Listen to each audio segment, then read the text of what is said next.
we're gonna get started right away. It's 6 p.m. Woohoo! All right, let me put my clock over here. Hello, everybody. This is the PoP Baking Club, and you are the PoPers, and you are just because you're here. You belong to the club. You don't have to join, and you don't have to pay. You just have to show up, and if you are interested in baking, I am a baking and pastry arts teacher. I taught at the college level for a long time, and I've been in the industry since I was 15.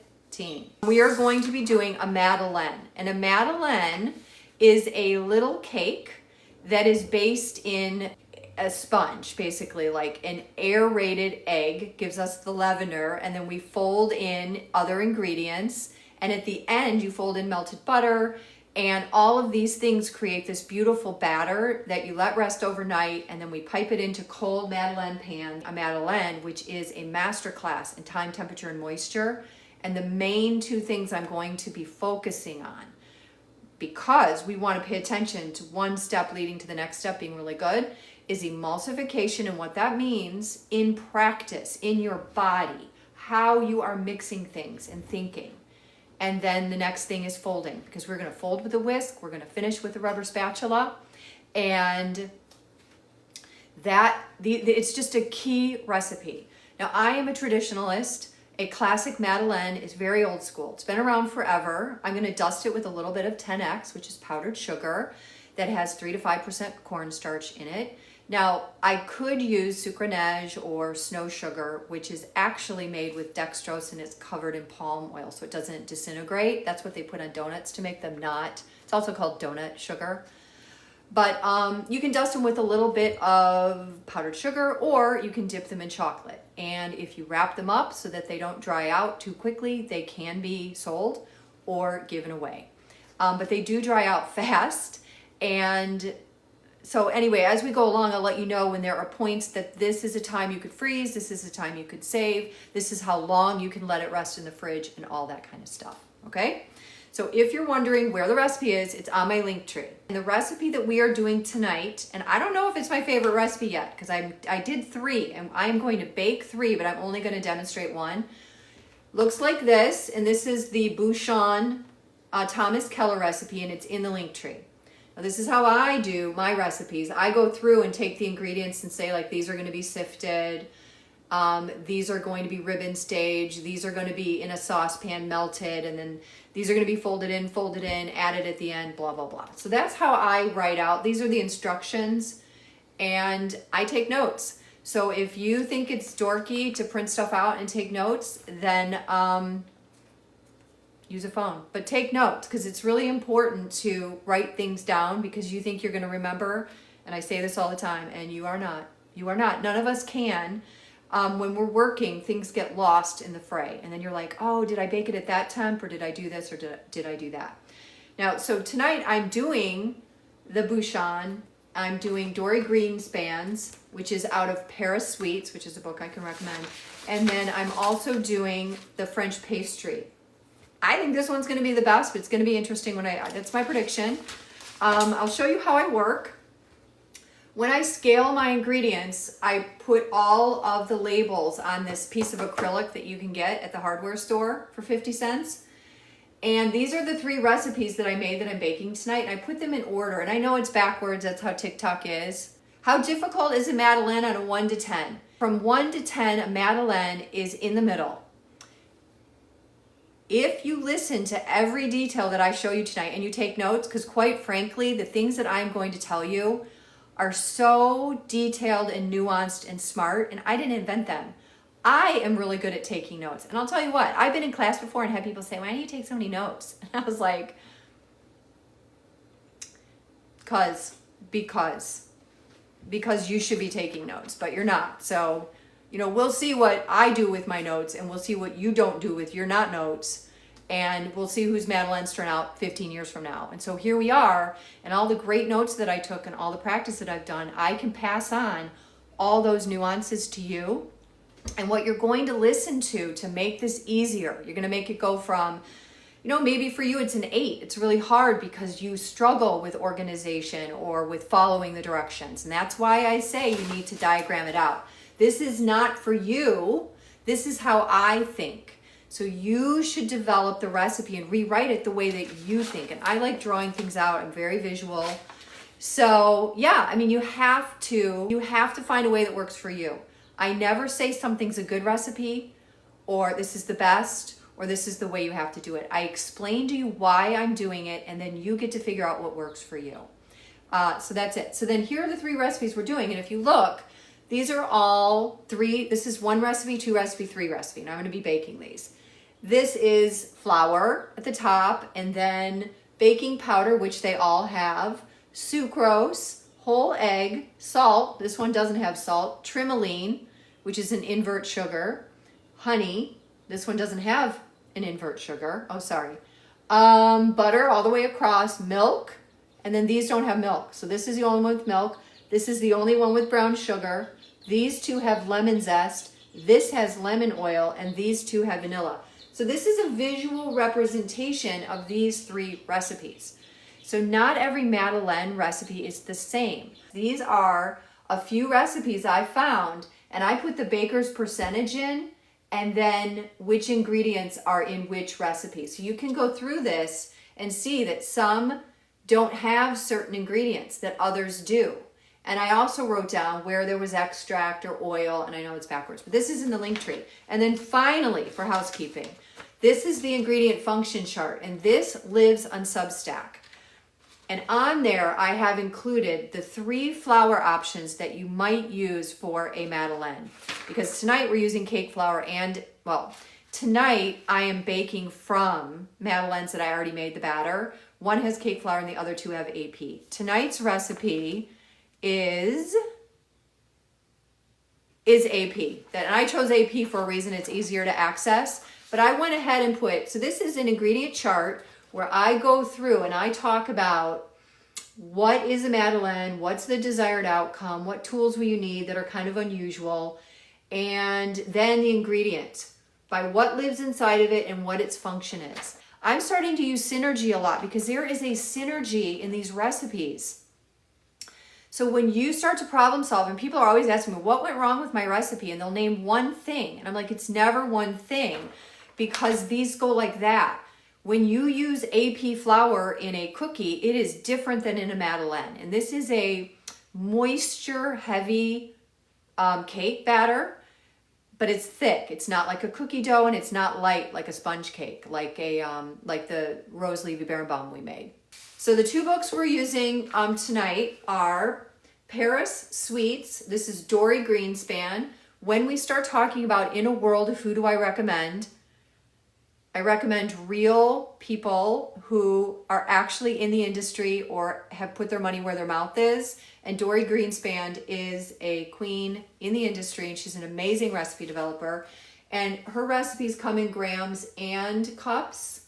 Oftentimes you'll find that the tablespoons and teaspoons have not been converted, but that's where this comes in. So I'm always looking up extract, salt, kosher salt, baking powder, things like that. That's what I use this for. But I read through the entire method of this recipe, which is in Paris Sweets, Dorie Greenspan. And then this is the Thomas Keller. I got this for one Christmas. I got this. Thomas Keller wrote Bouchon Bakery. And in here is the recipe we're doing tonight. And because he is, kind of a badass, his numbers, even down to the teaspoon, are in grams. And so I put all of those into my spreadsheet. I put all those numbers into my spreadsheets, and we work from this middle column. And I give you baker's percentage, where flour is always 100%. That's where the flour is at the top. AP is 100%. All the other math is based off of that. And what that means is when you look at a recipe and one of them says, let me find a good example. Dorie Greenspan's butter percentage is 67. The Madeleine in the Bouchon Bakery is 97.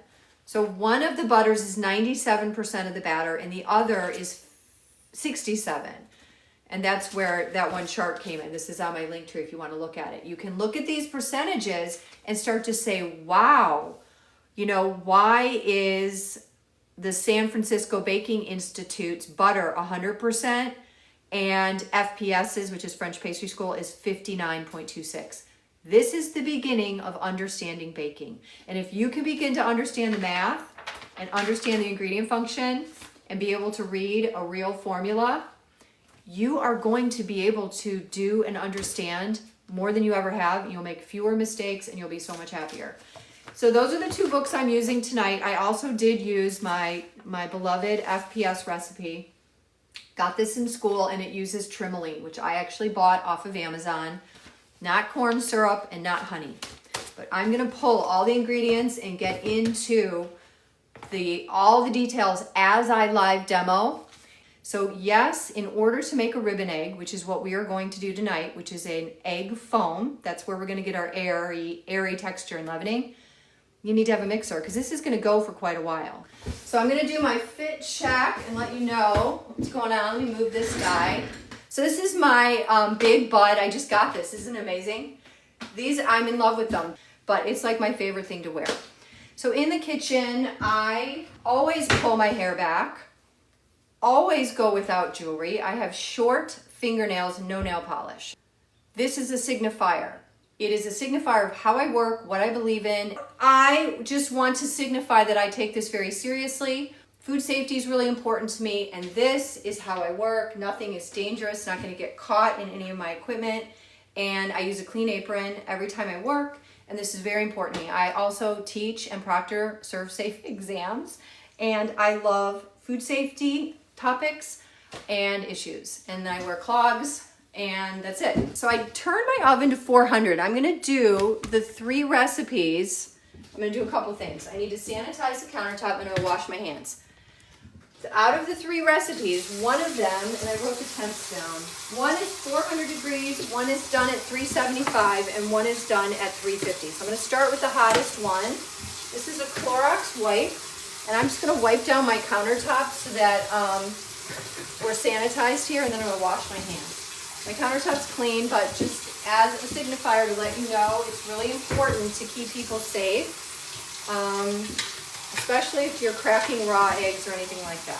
So I'm gonna pull these over here. I have an induction burner I'm going to be using. All right, so I'm gonna wash my hands. Obviously, I'm not in a fancy kitchen because all I have is like this single basin sink, which creates some problems. None insurmountable. So let me get, how I do it is, I'm gonna plug this in. This recipe is going to be using this attachment. This is called the whip attachment. And I have a 30-year-old KitchenAid. So if you take care of your equipment, it will take care of you. I scale my ingredients ahead of time, and I keep the ones that need to be refrigerated in the cooler, which would be the eggs and the butter, and everything else just stays on my countertop. I'll show you how I work. I grab the recipe. The Bouchon recipe is a Madeleine recipe. We're doing a Madeleine. It's very traditional French little petit four. And a petit four is something that you eat in a bite or two, and it's meant to be enjoyed either on a special occasion or as an afternoon tea thing. And I'm gonna go through the recipe, compare the recipe to the ingredients I have scaled to look for any mistakes, and then as I put this together, I'm gonna talk about the ingredient function as we go. So to start with, I have AP flour, which is all-purpose at 68 grams, and I put these together like that, so I know they're gonna be grouped. So physically, I actually stack them together. That helps me out a lot. Baking powder is 2 grams, 0.2, and I have a mini scale, jewelry scale that does that, really small amount, a 1/2 gram of kosher salt, and I mean, look how little that is. All right, and then I have whole egg. I estimate eggs at 50 grams per, and so I crack an estimated amount, I stir them together, and then I scale them. So this is 83 grams, and it looks weird, and it separates and oxidizes a tiny bit. But this has been in the refrigerator. It is now very room temperature. It's been out for several hours, and even though it looks weird, it's fine, it's good, okay? And it's very important in this recipe with emulsification, which is getting 2 things to go together, like oil and water. It's important that one of them's not cold and the other's warm, or they're both cold because they're just gonna splash against each other. But when they're warm, they're more likely to get along in the bowl, all right? And then we have sucrose, which is table sugar, 55 grams. And really, as I go through this recipe, I'm just checking my work. which is a checks and balances I enjoy because it prevents a lot of mistakes. And then we have butter right here. This is unsalted butter, 66 grams. I only keep unsalted butter in my bake shop. And then dark brown sugar, it's only 9 grams. So as I show you these ingredients and the amounts, I want you to notice sometimes why is one more and some are very little. Now this is a very small recipe, and if you make it at home, I think it's a great idea to make these recipes small so that if you make a mistake, you aren't losing a lot of ingredient, it doesn't cost a lot, and it's not a bad thing. But once you get comfortable with it, I would encourage you to double it because it's a better size. But this works fine, but it is kind of small. It's not even 300 grams total. And if you get too small, sometimes your whip can't really work, but it's not a problem with this recipe. And then we have honey. Honey is an invert sugar. It softens and helps with moisture. We only have 9 grams. To get this honey out of here, because you can see it's stuck, I'm going to pop it in the microwave for like 4 or 5 seconds. It's going to come right out. And we use this because these Madeleines really dry out quickly once they cool. And this is going to give us a little bit of softening and a little bit of moisture retention so they don't get too dry. And then there's lemon oil. The lemon oil is this brand, and I don't have a dropper, but it's supposed to be like 2 drops. So I will do a little bit into a spoon to control and not accidentally splash. But a dropper would be convenient. I just don't have a dropper. Now I always put my stuff onto a parchment lined tray, and I'm actually going to use this parchment to sift out my ingredients, and then I'll show you the other tools I have. So let me show you what, so these are my tools, and I put them on a tray as well. And what I'm going to need is a bowl, because first I'm going to sift the dries onto a parchment, and then I'm going to put it into the bowl and whisk them some more, and that's going to help combine them because everything needs to be really moving along through the process to end up with a good product. And then this is going to go back onto the parchment, and then I'm going to use this to fold in my ingredients. I'm not going to be folding in a mixer bowl. This is too tall and narrow. When you fold properly, you want wide and shallow. So I'm going to put these over here because I'm going to come back and get them. But the reason I collect everything is because it makes my life a lot easier. You see, it's all right here. Okay, so I need that. This is going to be for later. I have a spatula. So one thing that is different with this recipe is that it uses lemon oil. My other 2 recipes use zest. And when you use a lemon, it should be washed and dried completely, and you should use a good microplane. If you have a zester that's got giant holes and bounces off and is more like a cheese grater, that is not zesting. And I will also tell you, the only part you want to zest is right on the outside. If you go below the yellow, you will get to the pith, which is white. And when you're done zesting, you'll have a ton of zest, but it will still kind of look yellow. When you zest properly, if you're right-handed, you don't want the lemon to be, or the orange to be in your dominant hand. You don't want it down. If you do this, like I see people doing all the time, back and forth and whatever, you're getting the pith. And I can tell you from personal experience that a lot of people have said to me, ugh, I don't like zest. And that's because people have been overly zealous with the pith. So what you want to do, I'm right-handed, but you want to take your dominant hand and have the lemon be in your non-dominant. And I'm going to take this and I'm going to slide it and get just what I need, just lightly. There's no rush. Like I can just look and go around and get what I need. And I don't go over the same spot. I don't go back and forth. I go past and then to the next area. And I look around for parts I haven't gotten. And I'll show you. I'm just going to briefly do this. And look at how much I have. And it smells amazing. And this isn't going in the Bouchon. And that's something to notice. The Bouchon is using the lemon oil and not this.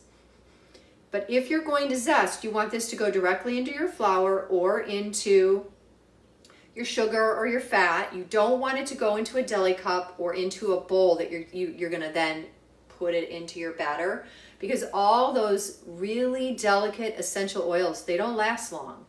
And once you release them, the smell is wonderful, but it dissipates and they dry out very quickly. So this is not something you do ahead of time. That's rule number 1 for a zest. So you guys are gonna freak out because this is my stash of vanilla bean pods. And I mean, you're looking at like $100 worth of vanilla bean. I don't know, but I think $100. I've had these for years. I'm not joking.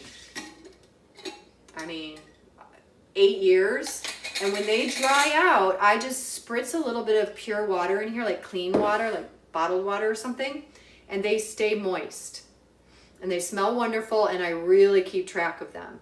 So if you're gonna use vanilla, you can use vanilla extract, or you can use a vanilla bean pod. And if you can get them wholesale, or you can find someone to buy them instead of buying them at the store for $10 per, this is what I do. But don't think I'm buying this much all the time. Like, I take good care of them and they've lasted forever. And you basically, with the vanilla bean pod, you take a sharp knife, and this is key. You take a sharp knife on the cutting board and you slice through horizontally. Then you take the back of the knife and scratch out the seeds out of the inside. And that, again, you want to put right into your ingredients. You don't want those going into a bowl or a deli cup, because all the good flavor is just going to be left behind on your tools. So that I just wanted to show you. I just want to show you the other flavor options, even though we're not using them. First, okay, so this is not normal. Typically, if you look at the FPS or the Dorie Greenspan, you are going to take the butter and pop it in the microwave and just melt it at the beginning of your work, and then let it kind of just not solidify again, but just come back to room temp. In this case, Thomas Keller has us putting into a pan the butter, dark brown sugar, and the honey and the lemon oil. So I always take off my labels and I put them over here so I don't lose track of them, because if I make a mistake, I can retrace my steps. Eggs and the sucrose are going in this bowl. So I'm going to put them over here. Okay, right there. The butter, the brown sugar, and the honey are going into this pan. So I'm going to take them off of here. And then this is my lemon oil. Now, obviously, I can't fit this bottle into a deli cup, but I made a lid anyway. That is how I keep track of my ingredients. So what I'm going to do is get a spoon. And when I pour the lemon oil directly into here, I'm not going to go directly like that. I'm going to go over a spoon so I can control the amount.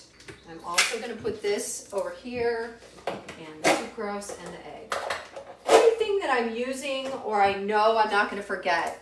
Last night I was making one of the Madeleines and I forgot to add the butter, and I realized it was in the microwave. So it's good to have these stickers here because it kind of keeps you centered.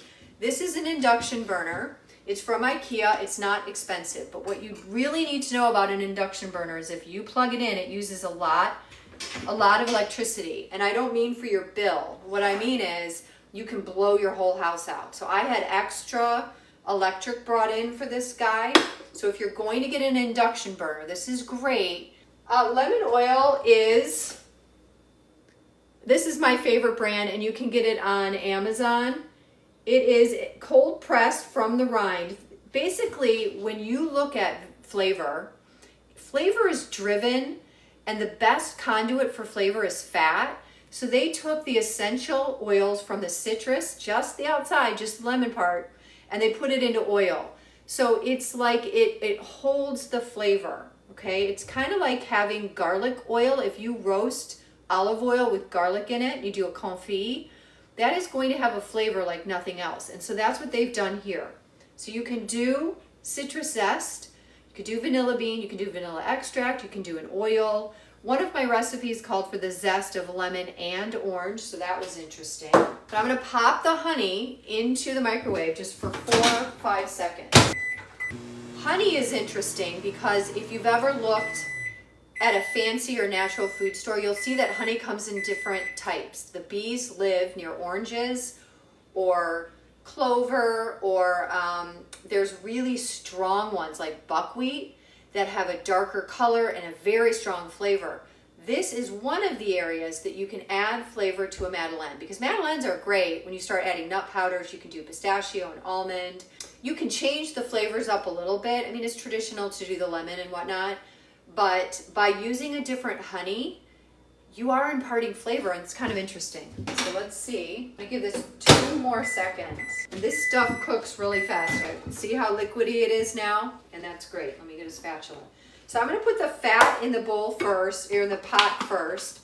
When you use an induction burner, it has to, I'll show you. These are my little bundt pan magnets.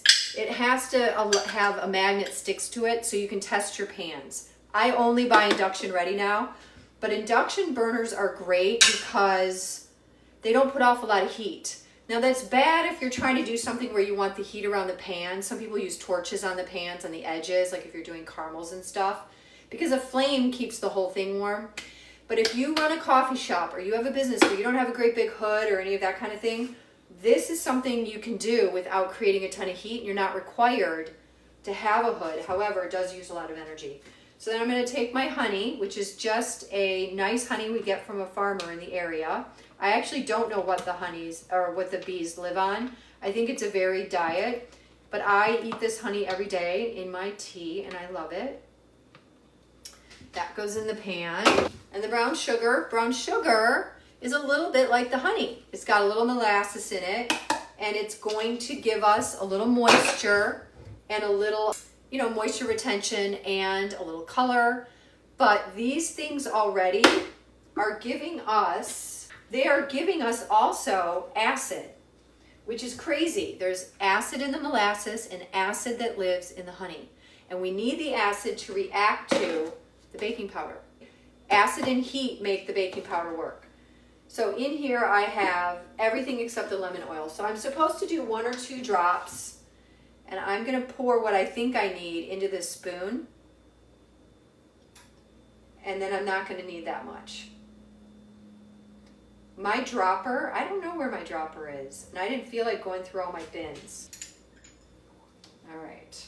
This actually goes in the fridge because it's a volatile oil, so it can go rancid. Fats go rancid very fast. All right, so I'm going to unlock my induction burner. And an induction burner kind of goes up and down in the heat. You'll see things move and then they'll kind of dissipate. It pushes out some energy and then it takes it away. So you should never be embarrassed controlling the heat when you are on any stove or anything. You have control. You can either turn the temperature down or you can pull from the heat, and that is how you control the speed. And part of time, temperature, and moisture is controlling the speed of how you cook things. All right, so I'm going to, you're supposed to whisk on medium to high heat, melting. And I'm going to put this on a cork trivet so that it can kind of cool. But what I want to have happen is the crystals, which is basically sugar crystals, sucrose, are coated with molasses. I want them to dissolve. So I'm going to whisk and keep an eye on the bottom of the pan. I'm not aerating, I'm not lifting up, I'm keeping it on the bottom of the pan. And I don't want it to scorch, so I'm keeping a good eye. And when I see that all the crystals are dissolved, I'm going to put it over on the trivet. That's it. This is going to go in last, and we don't want it hot, but we want it warm. And I'm going to talk a lot about the temperature of these ingredients is so important. We cannot emulsify if this stuff is cold. And even then, we have to be really careful the way we're adding things. I don't want to cook off any of the water that lives in the butter. I just want to dissolve the sugar. There we go. It's done. So then this is going to go over here. There we go. All right. So then here's the next thing. My bowl is cold. Okay. We have had cold weather. It's already very humid here. It's summer, but it's cold. And so when I was making the batters last night, it affected the emulsification, because what we're going to do is take these whole eggs into the bowl, and I'm going to add the sucrose once they get going. And we are going to beat air into this whole egg until they lighten in color and hold the air. And when I take the whip, which this is the whip, and I lift it up and drizzle the mixture, it's going to leave ribbons on the top of the batter. You can't do that if you haven't fully incorporated air cells, not too fast, over time, and between ingredients that are going to receive and be able to stretch. Because in the egg white, we have water and we have proteins. Proteins get tight. You know, when you cook an egg, it goes from loose to white and rubbery. That's what's happening. It's just not through heat. It's through agitation. So we're going to start to push some air into this egg. And the air is sort of going between. Let me put the sucrose. The sucrose is going to start to dissolve and create a viscous syrup. And the syrup is going to gather with the egg proteins and begin to make walls, like a balloon. And in these little walls of this thin syrup, like a bubble, is going to be an air cell. The more air cells we have, the more stable it gets. That's when it's emulsifying. That's why we have the yolk, because the yolk gives us the fat and the lecithin that emulsifies. It brings the water and the sugar and the fats, and it makes them into this beautiful batter that I'll show you as we get going. So we are dissolving the sugars, we are creating air cells, and we are making the beginning stages of our batter. And the air we incorporate here is going to give us a lightness in the batter. And in order to not knock out the lightness, we are going to sift our dries, and then we are going to fold in the dries and then the butter with the brown sugar. And when we fold all that in, we aren't going to deflate it. And when we add the butter, we have to be really careful, because at that stage, it's all like a delicate balance. And if I just throw the butter in and start stirring it, or I stop folding it before all the streaks are gone, imagine a streak of fat through a batter. And you put it into your pastry bag overnight, then I pipe it and I go to bake it, what's going to happen? And I have this area that's acting weird. We need cohesion. And to do that, we need everything to be the same temp. So I already know this is cold. I am going to torch it. And if you have a cold kitchen, you can use a torch, a hot towel, or whatever other device you have to warm up your bowl. We don't want to cook it. We want to take the proteins that live in the egg, and let's just call them like mussels. You want to take those mussels and warm them up like you do when you exercise, so that they can begin to stretch, so that they gather air, just like a balloon stretches to hold the air. All right, so I'm going to do two things with my dries. I use the parchment that I lined my initial tray that I bring all my ingredients over. I'm going to put the flour, the baking powder, which is the same leavener that's in all the recipes, very common. And then I'm going to get a dry, I use a dry spatula to make sure I have everything out of the sifter. And I sift right onto, I don't always need to have the spatula, but this way I can make sure everything's out of there. This catches debris, it begins to mix things up, and it aerates a little bit. It's on the parchment, but what I'm going to do to create more cohesion is to pour it in here, and then I'm going to take my whisk and I'm going to stir it up even more. If I didn't do this, and you cannot do a lot of things. You can leave these steps out. But if there is a chunk of baking powder here and the salt's not dispersed, you're gently folding to avoid deflating. The chance of a chunk of baking powder not being incorporated and creating a problem, because if it's not dispersed, it's not going to do its job evenly, and you want an even rise on these. The teeny tiny little cake, you want it to be perfect. So I'm going to do this. And then I'm going to use this bowl. I'm going to put this onto the parchment, and then this is what I'm going to use to fold my batter. And then the dries, I pick up like this, on, off. I'm going to use this later to add to my egg mixture, and I'm just going to put it to the side. Okay? So now I'm going to get my butane torch. I'm going to turn this up just a little bit. I'm going to warm it up, and then while the egg is going, I'm going to show you some of the other things that I've prepared for the night. So you can burn your bowl if you don't keep this moving. So you really need to keep it moving. And be aware that you can scorch your bowl. But if I wait just 1 second, the movement of the whip is going to distribute the egg and kind of make, if it starts to get cold again, I know that it's just pretty darn cold. And I can feel it on the bottom. So I'm going to go just a tiny bit more, just on the very bottom, around where it kind of gets stuck. And then I'm going to turn this off and I'm going to show you what's going on in the bowl so you can see for yourself how things transform. Flip this around. Okay, so here we have the beginning stages of an egg foam, and I will show you what it looks like. So we have bubbles being created. It's very liquidy. Make sure that everything is coming in here, and just doing this, I don't feel the granular bits of the sucrose. So it looks like it's pretty good, and you can sort of look at the whip.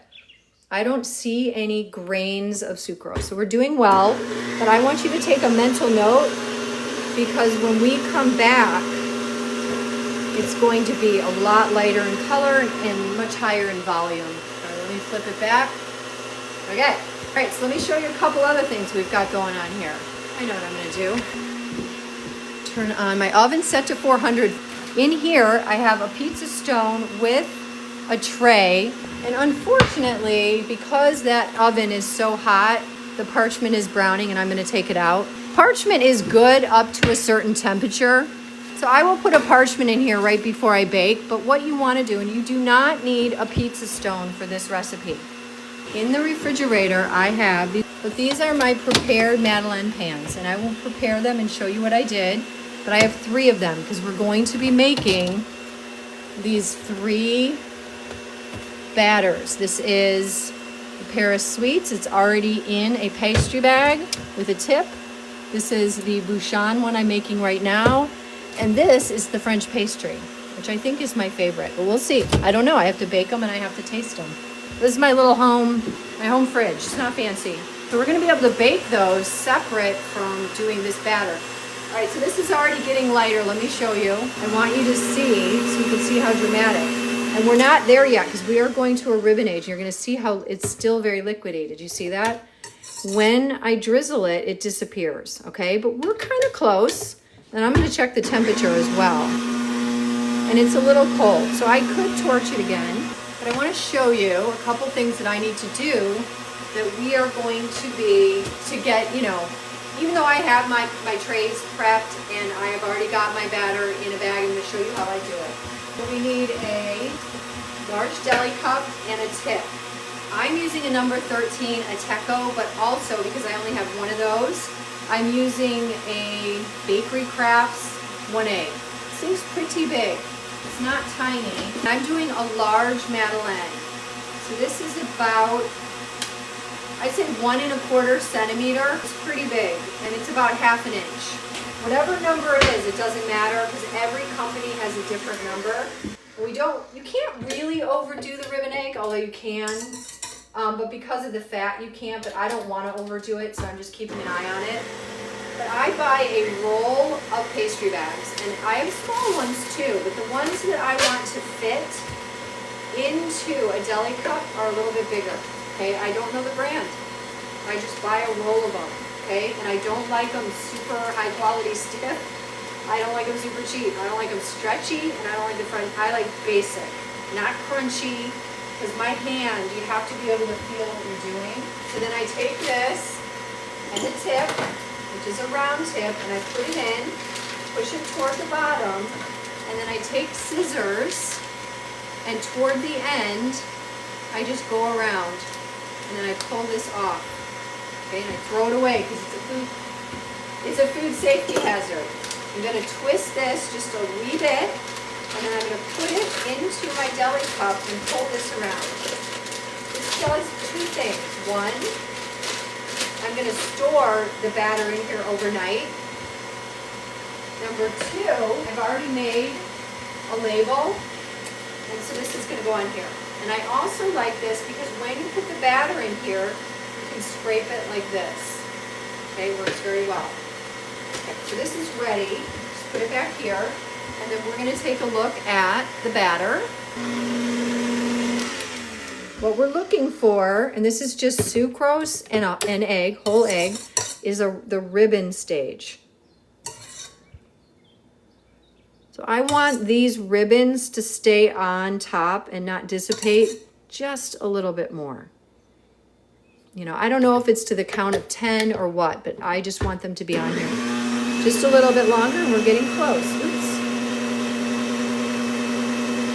So after I get these into that deli cup, I am going to pull the 3 different batters that I did, and I'm going to pipe them. They need to go in the refrigerator for a few minutes to relax.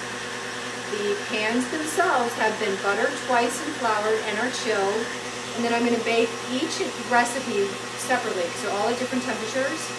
And then I'm going to go back and cover a few things. For indicators like it should double, or it should lighten, or it should do this and that, and I think it's good, I'm going to show you. Instead of saying like I did it for 4 minutes, or it doubled in size, or I look for these indicators, think about what you're trying to do. We're going to take this batter and we're going to fold in flour and other ingredients. So we need it to be strong enough that it's not going to deflate and all the air cells are just going to get out before they even go in the oven. But we also don't want it to be overdone so that there's nowhere for it to go, because it's stretching. And right now, if it's understretched, it's going to deflate. If it's just right, it will continue to expand in the oven. And if you stretch them too much in the bowl, they're already stretched. So then you put them in there and you don't get nice lift. So you need a lot of things to come together. So don't stick to strict timing or anything like that. Go with your senses, because your senses are where your intuition is. That's where we know how to bake. So I'm going to show you what this looks like right now, and then I may or may not go just another minute or so. So you can see it's kind of staying on top, and I like that. So I'm just going to go 30 seconds more, and then we will pull it out, and I will move on to the next stage. That's what I mean. I don't know how long it takes. How long have I been doing this? I don't know. I'm watching it, and I don't walk away. There's go time, and there's times you can walk away, and this is go time. So I am watching it for signs and indications that it's where I want it to be. So I really don't even know how long. But I go back sometimes and watch my videos, and I'm like, that was 15 minutes. This is nice and light. So I'm going to take the whip out. I'm done with this. I'm going to move my mixer, and just so you know, when I'm alone, I wipe this thing down. And I mean under here, in here, all over, all around. I do this 30 years. The thing looks brand new, other than like the burn mark in the back, but I can't help that. So here's where it does not say to do this in the recipe. I am doing this because of my training again, and you know, a lot of what I do because I'm thinking. You do not want to fold. You can't fold in a narrow, tall bowl. You're going to end up stirring and deflating.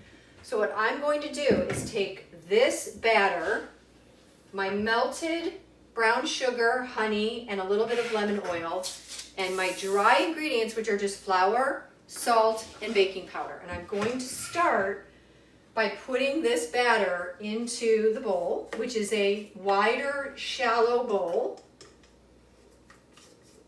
And it looks a beautiful color, it looks a good texture. Again, you don't want to go too far. You don't want to over beat it, because then it will not expand later.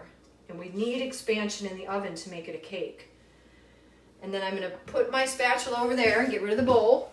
Look how fluffy. Can you see how it's like airy and fluffy? And there are no streaks. There are no streaks of things that are not emulsified. So I'm going to take half of my flour and I'm going to sprinkle it around. I'm not going to dump it in the center. If I dump it, I'm going to kind of weigh it down and deflate it. And also, you know, if you sprinkle it around, then it doesn't clump, okay? Then I'm going to take my whisk and I'm going to use the turning of the bowl and my whisk. I'm just lifting the whisk, just kind of pushing it against and then turning the bowl. And as soon as it's kind of mixed in, there's no big chunks left, but there's definitely streaks. I don't keep going. If you keep going, you will overmix. I'm going to put in the rest of the flour And this I can reuse. And then I'm going to fold this in. I'm going to fold this in, and then I'm going to add the fat all at one time. So yes, I am folding with a whisk. This deflates less. Now, you could switch to a spatula at any time. It's up to you. This is what I am comfortable with, okay? So as you can see, there's still flour on the edges. Can you see the flour? Okay, I'm not worried about this being perfect yet. I'm going to take, this is my warm butter and honey. I'm gonna get this right in the middle, and I'm gonna move quickly. You don't want it to be hot or chunked or re-solidified. And I do need the spatula, so I'm gonna put that there. I'm gonna start with the whisk, and then I'm going to switch to the spatula to finish. And when you turn the bowl like this, you are aiding. You're sort of doubling down, and so folding is not stirring. Okay, it's lifting and turning the bowl. Okay, so now that it feels a little more cohesive, I'm going to take the spatula and finish it. This is my spatula. I'm going to start by cleaning up the edge, and then I'm going to go down the bottom, lift, turn. And I am looking to see that things are not stuck to the bottom of the bowl. I'm looking for streaks. I don't want streaks like we talked about. And it looks good. There's no visible flour, dry marks, or anything like that. Okay? There are bubbles. So then this is going to go into my prepared deli cup. This is why I like using these. All my batter toward the end. And you don't want to see fat streaks. You don't want to see that your butter is in streaks. You want to have properly combined it without deflating your batter. That's your goal. And then this is going to go in the refrigerator for anywhere from 24 hours to up to 3 days. I think that if you can work this into production in terms of getting this in the refrigerator tonight and then using it for service tomorrow, you can do that. You can make large quantities of this and put it into buckets, and during service you want to pull that bucket out for an hour or two to get a little bit warmer. But this is going to go in the refrigerator overnight, and then it's going to firm up. The moisture that lives in the butter and the eggs is going to migrate slowly over to the flours. The sugar's already got what it kind of needs, and it's going to continue to get what it needs because it's the bully. But the flour needs to hydrate, the gluten needs to relax, and so after one night in the cooler, this is going to be what we are working with tonight in terms of piping. The flavors mature and everything happens in the rest. And so this is going to go in the refrigerator. I'm going to pipe our first batch. So this is going in my fridge. And so I am starting with the same one. And I'm going to pull one of the trays. And I will show you how I prep these as soon as we get this in the oven. You can't find lemon oil. You can use extract. Personally, I haven't tasted these yet. And this can stay out for 10 minutes, so I'm not gonna freak out about it. It's probably pretty firm. I thought the zest gives the best smell, so we'll see how it lasts. So this is the batter that I just made that's been resting for one night. It's not super hard, and this is also what I like about these deli cups. I can take this while I'm working and put it in like that, and that's like the off. It's not gonna, it's twisted and it's gonna come to room temp. And then I'm gonna pipe it into, and hopefully I'll do a good job, into my prepared pans. These are metal pans. Copper's best, and these don't have a copper, like a ring for heat distribution. So they're just metal, and they're lightweight. I don't like the silicone, but if you have silicone, only do the small ones, because the whole trick of a Madeleine is that the edges get crispy, and the heat transfer through here to your batter is so instant. That's why I've got that heating up in there, that you get the reaction and the signature bump. If you use silicone, remember what I said about Silpats, that's an insulator, so it's gonna slow it down. You're not gonna get the same result. So again, I understand that there's people out there selling things and telling you to do certain things, But if you think about them, you'll find that they don't make logical sense. And so I want you to overthink. Sometimes if you hear something, think about it and then determine if it's something that you agree with or you don't. But make a decision. I want to show you that. These are my stickers and I am going to pull them up right now because my batter is done and I don't need this. But if I wanted to pull these and get them out of the way, I would put them to the side and not throw them away, because if something goes wrong, I could be like, did I forget something? I feel like lemon zest would be closer to lemon oil. Yeah, I just think extract is like, it's one note. And this oil is in keeping with the ingredients, with the butter and with sort of with the concept. All right, I'm gonna show you how I pipe these. I might not do a good job because I'm on stage. All right, so I like to take my piping bag and find the seam. There's always a seam. And get it flat. And I like to keep a really clean bag. I hate when I see people work messy and when they're squeezing it all from the middle and it's all flopping out the back. So I don't like that. But what you want to do is to pipe a certain amount, and I do it counting internally in my head. Stop squeezing and then pull up so it lands in the middle. And then I'm going to put this in the refrigerator for about 10 minutes to let them temper a little bit and maybe run out of it. Yes, you could use citrus bitters. That's a great idea. What a great question. And you know what? Like, I missed an opportunity. I could have used all those. They're so beautiful. That is a great idea. All right, so I don't want this to get too warm. This is off. When you hold a pastry bag, it's all in here. You want to twist, and this goes in here. That's your on, off, okay? So when I turn this over, that's on. So what you want to do is push relatively hard. 1, 2, 3, and you want to fill it up, not too much, like 3/4, and then like that. I pulled back. So you're squeezing and just gently pulling back as you go. Stop squeezing and then pull. And these might not be perfect. I mean, if you pipe Madeleines all day, you will get really good. And the goal, more importantly than how you pipe, is they should be even. I can already tell some are bigger. So I'm going to stop talking for 1 second and see if I can get these to be a little more even. And if my bag, I'm still talking. If my bag is getting messy anyway, I'm not going to keep working. I'm going to scrape and clean it up. Oops, ploop. So as you start to go down and it starts to get like this, you just want to take your scraper and keep things clean. When you watch me work, you will see this. You'll never see a mess. Never. No, kind of not ever, but anyway. All right. So when you pipe, whether you're doing pâte à choux or whatever, it's point, squeeze, stop, and do a pull. And this is, oh my gosh, I think this is going to be exactly the right amount. See? She's so smart. Dorie is so smart.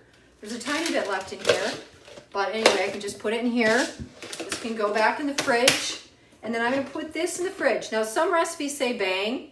I don't like banging at all. I don't like with macarons. It just means you didn't get the batter proper, so just leave it. I'm going to put this in the fridge for a sec, and I'm going to pipe the next guy, okay?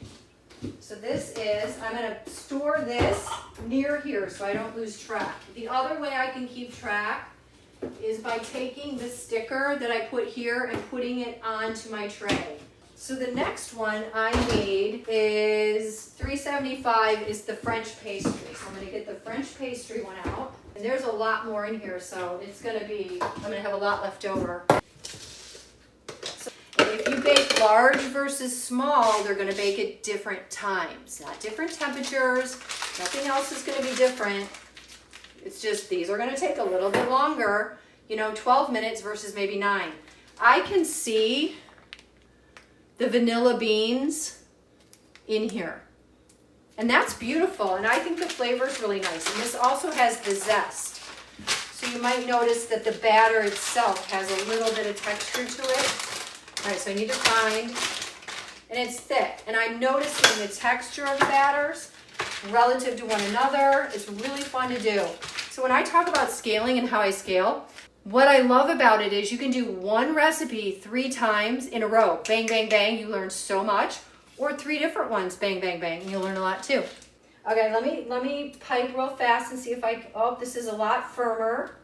So that's one, so it's not drier, it's more firm. And if you look at that percentage chart on my link tree, you will be shocked. This French pastry recipe has whole milk in it. It's completely different than the other ones. So I find that obviously infinitely fascinating. So these could all be wrong. And one of the things that I would normally do, and I'll tell you what I mean by wrong, I want them to be even. I don't care if I don't do a great job, but the evenness is the most important thing. Wrong meaning I should pipe one tray, bake it, and then adjust my piping. Because if I'm piping these too scant or too full, then I should have tested them. But because we're doing what we're doing, it's fine. And then I'm going to show you how I prep these pans, because it's not only fun, but it's very specific. So this is supposed to look like, I guess, a shell that maybe Jesus gave to Mary Magdalene. I don't know, but that's kind of the folklore. There's always folklore for French pastry. And I don't know it all, but it's typically either a gift of some kind or a mistake. All right, so this is going to go in here, and I'm going to put this near it so I don't lose track. I think I'm going to go ahead and put these in, and then I'm going to pull the Bouchon out. So I'm going to put these in the oven. You can tell that they've kind of spread out a little bit. You see that? They're even a little shiny. They did spread out just a tiny bit, so you don't need to bang them. I think that's silly. So I'm going to put this onto the tray in a 400-degree oven. And I did not put the parchment back down. I'm going to set the timer for 8 minutes. I'm going to check it at 8 minutes. And I have the Bouchon batter, which I'm going to pipe into my last prepped tray. And to prep these, you take butter and a nice, soft, natural bristle pastry brush. You do 2 thin layers of butter that you let cool or settle, solidify in between. And then a dusting of flour where you're very careful. Oh, this is the new one. See, I could feel just by touching it, so soft. Let me get the other one. All right, here we go. This is from yesterday. Okay. So this is the one we made tonight, and I'm feeling it. And what I'm doing is noticing, and I will take notes when I am done of the results, so that next time I make this recipe or if I do a demo, I have more information that I can share with people. All right, so let me pipe these real quick. This is where we get into the fun part of the night. Oh, it's much runnier. Did you see that? So this is off. It's going to be a lot runnier. It's so interesting. And it doesn't even have milk. So it's like I need to go back and look at the percentages and do an analysis. I have done all of these except the Dorie recipe many times. And now I have a San Francisco Baking Institute one I want to try. And I find the similarities and the differences very interesting. And then I will pick the one that I just think tastes the best and gives the best performance. And that would be the one, if somebody asked me to make them, that I would want to use that recipe going forward. I wouldn't mess with any other recipes. I would just find a good one. And I will tell you that these recipes that I have recommended to you, you know, I guess are probably the best of the best. I mean, there's no reason to fool around. Dorie Greenspan and Pierre Hermé are like buddies. I mean, I would trust both of them just about anything. He's the macaron king. All right, so I don't get 12 out of this Bouchon. So if you're doing Bouchons, is it Bouchon or Bouchon? If you're doing this one, there are 10 here, not 12. That's the recipe that I have you guys doing. So this is already much runnier. Look at that. So it's filling in. So I'm going to put these in the fridge, and I've got the Dorie Paris Sweets in the oven. I'll put this on top. I'm going to put this sticker here because I don't want to lose track. Am I forgetting anything? I don't think so. All right, let me answer a couple questions, and I'm going to prepare a tray for you guys so you can see what I do. And I don't have to do the whole thing, but it is pretty fast. I will get what I need, which is Pastry brush. I wash them and then I wrap them properly so they stay sanitary and dry. This is my butter. You don't need a lot of butter. A parchment, the flour, and I'm using AP. All right, so let me show you how I do this. I'm not gonna use all of this butter. It's too much and you really don't need a lot. It's shocking how little you need. So I'm gonna cut off just a little bit. I mean, we're talking like, I used about a tablespoon for 3 trays. 25 seconds. Pull this off. Thin. I like the brush to be the right size for the job. You don't want to get a brush that's wider, and silicone's fine. They're clean and easy to clean, but I like a natural one. So I turn this way, and you don't, when you paint in general, if you've ever painted a wall or moldings or done any work in your house, you don't want thick and drippy. You want thin and even. So I'm going to take a little bit, and it's amazing how it solidifies really quickly. And you want to go through and kind of look at it in the light and move on. And I actually, when I get all of them done, I go in the middle in case they get really big and stick. But you need to go through, I'll do one side. You need to go through, get it on, and then come back and make sure you get the drips gone and that you've got every crevice. And it solidifies very quickly. You can just see that it's matte almost already. And then you want to turn it and look. And I always go in a pattern left to right, then you don't forget one. And you want to look. And once I get it all covered, and I don't see any metal, it's all has I take one spot on my deli cup and I wipe off the excess. And I go through and make sure to just clean it up. You don't want any drips. You know, again, is it going to hurt your Madeleines? No. But you want all of this shell, you want it to look pretty and you want to be able to see the detail.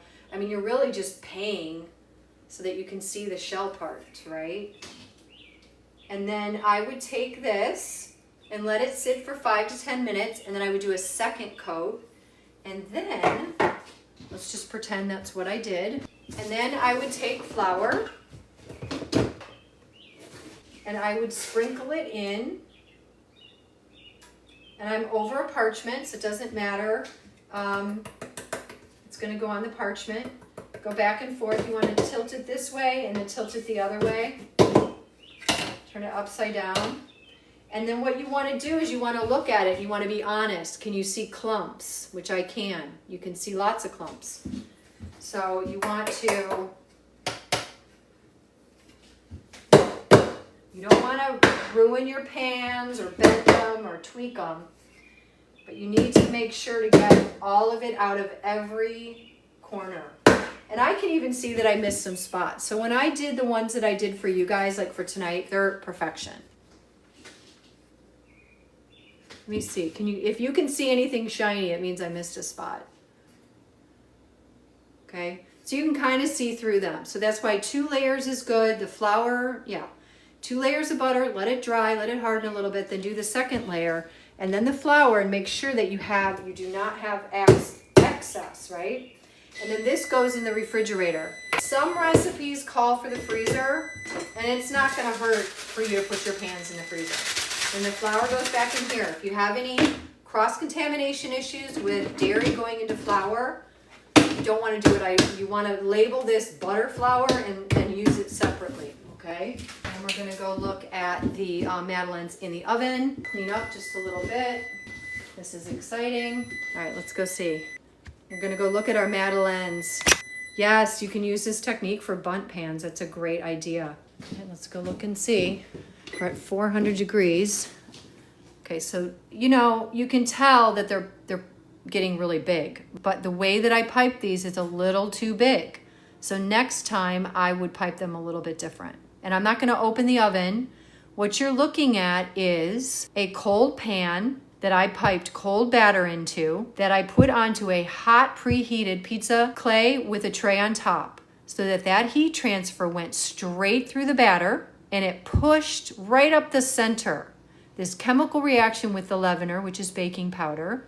And once that happens, the edges begin to brown, and then the inside stays soft and delicate and lovely. And we are going to unmold these the minute they come out of the oven. So let me put on I'm going to do 5 minutes.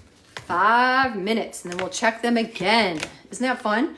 And I mean, honestly, other than the powdered sugar that I'm going to put on these, like we're in pretty good shape. We're in very good shape here.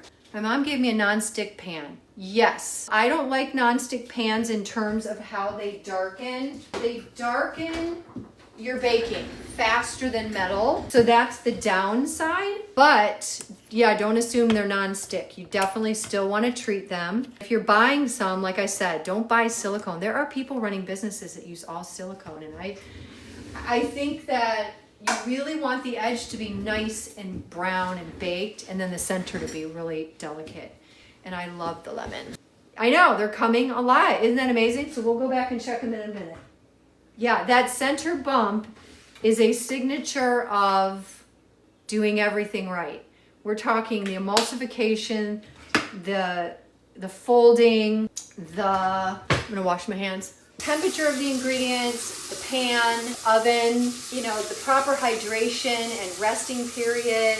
The way that we're doing these recipes is very interesting because you are building this internal knowledge that connects you to all your other recipes. Does the depth of the mold make a difference in the bumps? Well, sure. And I think that most Madeleine pans are designed, and you know, it's not like everyone's making Madeleine pans. I think they're mostly like European manufacturers and stuff. I'm not sure. But they are to a certain depth, and it's not even just the depth too. It's like the width and everything. It has to be the perfect combination to make them pop up like that. If you find some off-brand Madeleine pans and they seem weirdly deep, yeah, I would worry. And again, you're putting all this time and energy and money into it, so like you want it to turn out. These are just so beautiful, absolutely beautiful. And if you go back and look at my gluten-free and vegan, I did 2 recipes. One I didn't like, the pistachio, but I learned a lot. And then the other, the chocolate buckwheat, is really good, especially if you're going gluten-free. So if you want to do these Madeleines in a different flavor profile, there are some options. And if you swap in this recipe the flour for a nut powder, use a commercially ground nut powder, not the kind you make, because it'll be too, you know, anything you get commercially is going to be finer and more delicate. It's going to mimic flour a little bit more. Obviously, if someone has a nut allergy, you can't do that. But if you want to go gluten-free, the nut powders are your friend, and you can do hazelnut, pistachio, almond. Some nuts have a lower burn point, so you want to be careful with the temperature that you're doing it. But you get color, you get flavor, and it's weird because the nuts with all their added fat and everything make the Madeleines actually last 3 to 4 days sometimes. So you have nonstick, that's fine, that's fine. If you find these on sale, or if you find them at a garage sale, if they're really rusty, I would avoid them. But if you think you can get them cleaned up, go for it. Because they should be very heavy, good metal, so that there's good heat transfer. I know the different flavors would be so good. Plus, I take all my spent vanilla beans and the pods, and I put them in my powdered sugar. I do it with sucrose too, but right now I'm into my 10X. So that gives it a little extra flavor. All right, so let me see. Let's go check out our guys, because then I'm going to pop another one in. We'll get the oven temp down quickly. We have 7 seconds. I was about right. Let's take a look. So I can tell just by looking in there that they're shiny. So I know that they need 1 to 2 more minutes to dry out. When you pull bakery before it is done, what you do is you leave moisture that's going to get reabsorbed. Now, really quickly, I am going to turn these because they are getting dark. Don't be afraid of dark. Yeah, they're getting too dark in the back. So what happens when you fill something up too high is it throws it all off. The inside it's not able to hold its own weight, and the edges get too dark, and that's kind of what's happening. So I filled these too high. What I would do is bake just a few at a time, and then before you pipe your whole batter, and keep your batter in the fridge between piping, but give it a test so that you can dial in the pipe. So I want all the moisture to be off the bump part. See how soft and wet it is on the inside, and it's getting too dark on the outside. You know, this is a test, and we're just playing, and they're going to taste fine. But if you were to sell these or give these to people, you would definitely want to dial them in. So the next time I come over here, I'm gonna be pulling them, and I'm gonna show you how I take them out of the pan. And I use a clean towel, flour sack that I have just for the food. And I'm gonna cover it with this and then flip it, and you can store them in here to keep the moisture in, like if you wanted to use them for service. And it's all about preserving the moisture. So I'm gonna give them a couple more minutes. All right, I'm gonna pull these out. I'm gonna turn the oven down, 375 for the next tray. And I always say, always wear 2 mitts, and then when I demonstrate using bad practices, I should get in trouble. Okay, let me show you what these look like.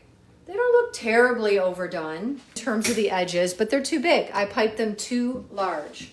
So I'm gonna put these onto this hot rack, and I'm gonna cover it with my little flour sack. And then I'm gonna turn them out onto here. And they all came right out. That's what it looks like. It all gets absorbed. Now, if you're doing gluten-free, you need to make sure that you're using a rice flour after you butter it. You want to do a rice flour, not wheat flour, or you will hurt someone.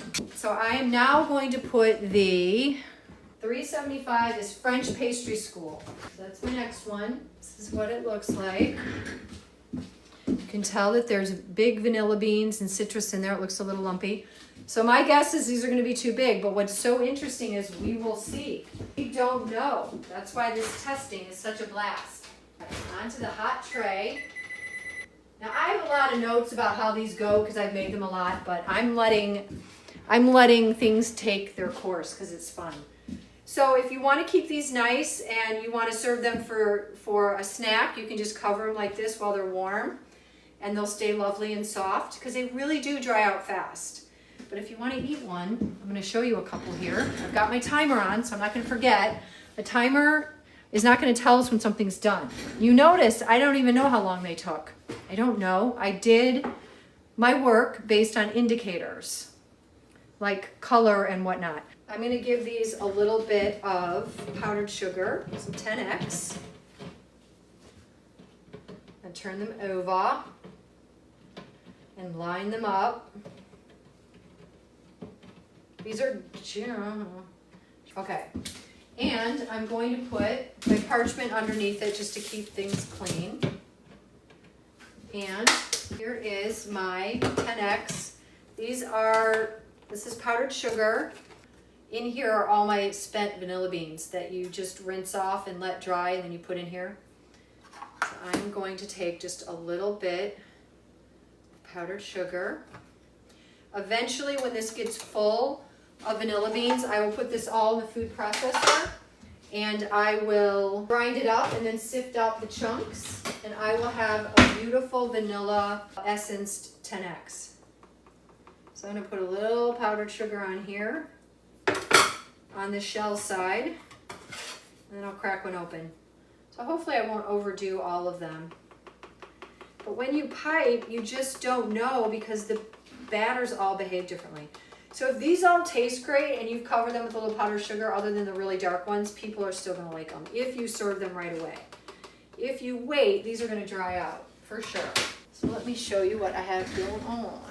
The towel's just made out of cotton, and they're from, it's like a flour sack from Walmart, actually. I think it's the Essentials. And the reason you want to use a flour sack is because in fabric, it doesn't have all the pilling stuff, all the lint, and that's why it's okay for food. All right, so let me take one. Here is a Madeleine. It's about yay thick. There's the bump. There's the end. This was in the tray, and this is the part we were looking at in the oven. Okay, there's the bump. It's not huge. And that's because I overfilled it. So there are all the air bubbles that I created yesterday in the bowl. Look at that. And that just tells me it's aerated. Let's go. Let me do another one. Here's a bump.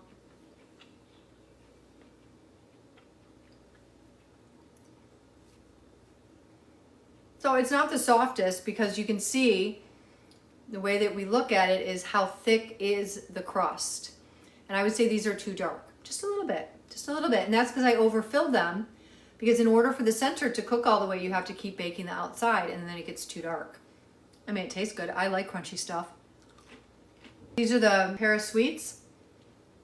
I think the flavor's okay. If you're taking notes, it's okay. But again, that could be partially because of how I baked it. And I'll take one more that's a little lighter in color, and we'll crack it. So let's see how the crust is a little thinner. And so there are different spots in the oven. You can use convection. I would sort of look at your recipe to give you a little bit of guidance. The flavor is good. It's just not like in your face, okay? It is a success. And I don't know if these will make it tomorrow. They might be too dry. I won't give away anything unless it's 100% good. I don't like second-rate bakery. I don't like selling. If you are out there and you have a shop, don't sell subpar bakery or day-old stuff. It just encourages people to shop the sale versus coming and getting your best work. So like these might be a candidate for dipping into a little bit of chocolate or, you know, zhuzhing them up a tiny bit. You could even do a very thin glaze, you know, like powdered sugar with a little cream and some lemon oil would be nice, but dipped and allowed to be very thin. They are just vanilla tasting, even though I don't know if there's vanilla in there. Yeah, I like fresh bakery. I don't like day old bakery, and I've worked at mostly artisan bakeries. Everything is day of, nothing's day old. You give away everything at the end of the day, or you reutilize it into another type of pastry, like an almond croissant or breadcrumbs or a bread pudding or other things. I think you have to dial in what you need, and you make what you need, and that's why you build it into the batter and what's going on in the fridge so that you're not wasting. I'm really opposed to waste, and that's where treating all of this very professionally helps you dial in your needs. Do you have a recommendation to use small dish or scooper instead of using a piping bag to portion? I would not use a scooper. You really do need to fill it thicker at the top and thinner toward the bottom. So convection is great for these, for smaller things, for cookies, and it all depends on your desired outcome, but definitely.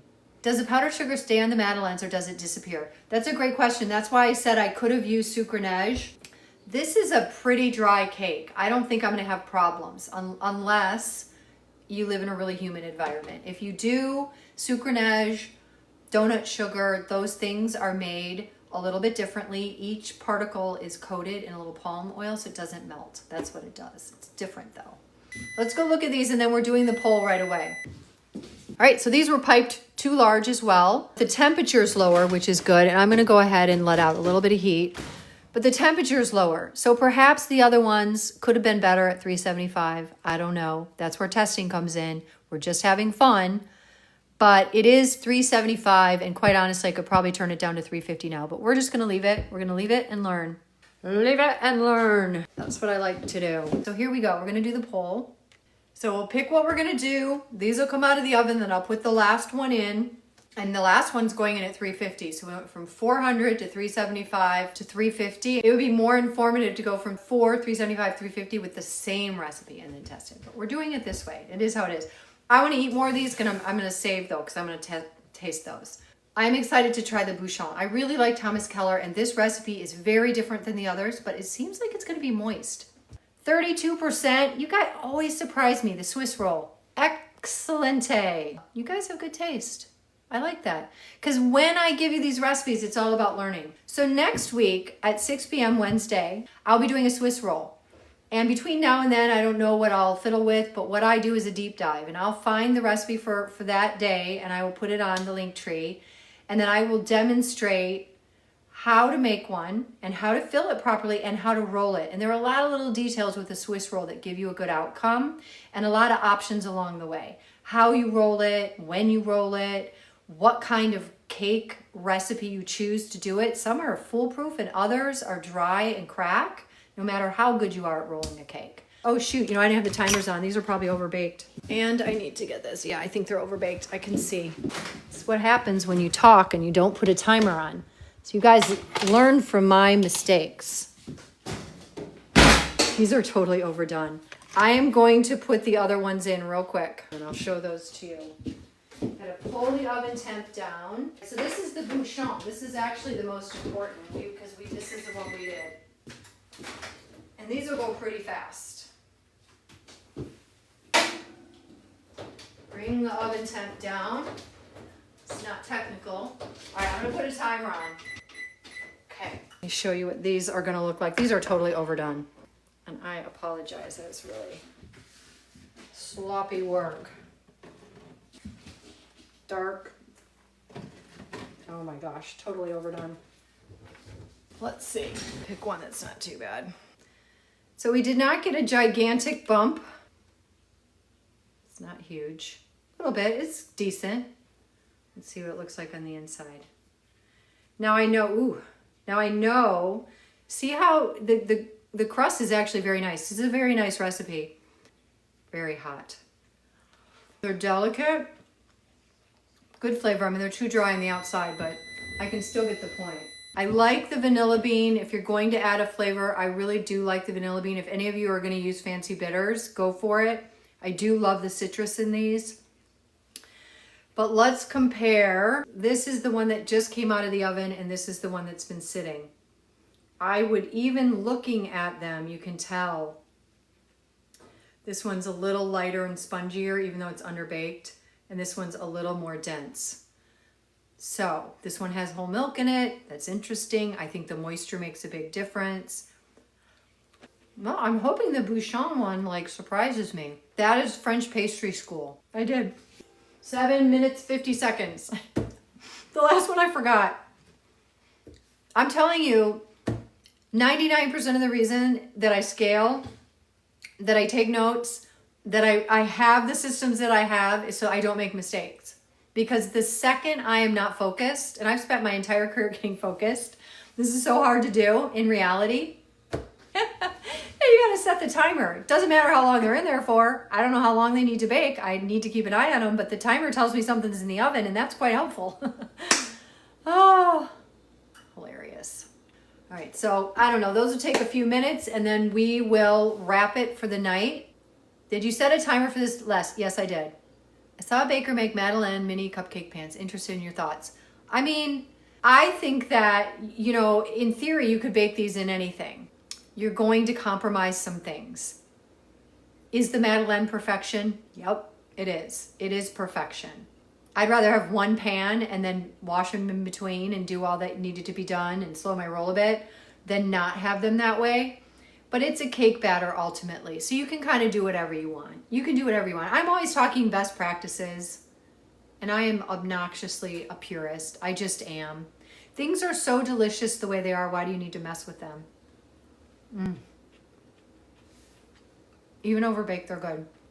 You can use the larger pans. Just pipe them appropriately. And like I said, I don't care if you do minis or big. You're going to do the same temp. They're just going to bake at a different rate. So you're going to watch them. So you don't know how long they're going to take. Bigger ones are going to take longer. Smaller ones are going to go faster. Let's see what's going on in the oven. Yep. You know, this is overfilled too. So across the board, my biggest mistake is that I overfilled them. So we'll watch them and see what happens. But this is the Bouchon that you have the recipe for. And just so you know, if you overfill it, that's what's going to happen. All right, well, those are gonna look very similar. You keep it refrigerated. You want everything to be cold because when it hits that oven, that heat is what's gonna give you the bump. 7 minutes on the clock. All right, well, these look dark enough. They're kind of shiny, but I'm gonna go ahead and pull them out. We're getting a pile of them here, so let me see. So everything tonight was overbaked. So when you guys say I always overbake something, now you can actually say that I'm telling you these are overbaked. There is such a thing. There's a good bake and there's overbake. All right, this is what they look like. They're too dark. Let me flip them out. So this is the recipe, and look how clean they came out. The part that's dirty did not have batter. But the ones that had batter came out really nice. Let's see what they look like. And this is the Bouchon, the one that you guys are doing. So I want you to look at the percentages, and if you're good at math and you can do baker's percentage and you find a recipe, you can figure it out and compare. Woo! So it's very soft. I still the problem is that it's not even over baking as much as the problem is they were a little overfilled. And the 350 didn't get quite as much of the bump. It did on some, depending on where they were in the oven. So the whole thing is, all right, let's see, they're so hot. Ouch. Ooh. I mean, you really shouldn't eat things as soon as they get out of the oven. There's a bit of a bump. And then I could dust they're just too dark. And they're too dark because I overfilled them. So when you pipe yours, do a test. I would just bake 2 and then be patient because you want to dial it in. So that crust is pretty thick. This is pretty thick. We don't want that thick. We want a golden, beautiful color. We don't want it crazy dark. Let me taste. I mean, again, it's really not right to taste things the second they go on the oven. Kind of gassy, you know, you're still getting some of the, yeah, I mean, they taste like the other ones. They all taste remarkably similar. I would say that the Paris sweets are the most dense, followed by, I think the French pastry and the Bouchon are very similar. So I'll have to look at the percentages are very different. And they feel different, a little, I mean, they're both substantial. So you'll have to try them. I mean, I love the French pastry, and this is the Bouchon. I think the Bouchon's good. I just need it to cool. So if it were me, I would do a lot more zest, a lot more vanilla. Like if you want flavor, you're definitely going to need to add more flavor. This is just a delicate little hint of a Madeleine. I think the lemon oil is definitely coming through, but I still like zest. And who's not? And then the bitters, what a great idea. So that's it, everybody. That is a Wednesday. I'm not saying that Dorie's isn't good. I overpipe them, and that's on me. And so my recommendation, learn from my mistakes, is to go a little bit slower and do 1 and test your piping. But I also like probably a 375 oven versus a 400. But again, a lot of that is like the recipe says 400, but you have to dial in your own oven and your own thing. So whose did you just make? I just did the Bouchon. This is the one I have the recipe on our link tree. And these just came out of the oven. They cool down so fast. It's remarkable. But nice bubbles. That's this one. The next one would be the French pastry, and these have been sitting out for a little bit. Good bubbles. And then the first one, which has powdered sugar, was the Paris sweets, which is a little more dense, but good flavor. And you do need to let them sit a second. Thank you so much, everybody. It was great. There are a lot of flavors you can add. Just make sure that the way that you're adding it works well with the other ingredients. That's why there's lemon oil or zest or essential oils. Think that way. I wouldn't really add dryers like cinnamon or things that are going to dry it out. It's going to change the moisture balance, I think. All right, thanks everybody. All right, I'm going to say goodbye. All right, you guys, take care. Happy baking. Powdered vanilla. Powdered vanilla is going to dry it out. I would use a vanilla bean pod and scrape out the seeds. I will be back next Wednesday to teach the Swiss roll, and I'll try to get that recipe up on Sunday. And I appreciate all of you so very much. Happy baking. Good night. All right, take care, everybody.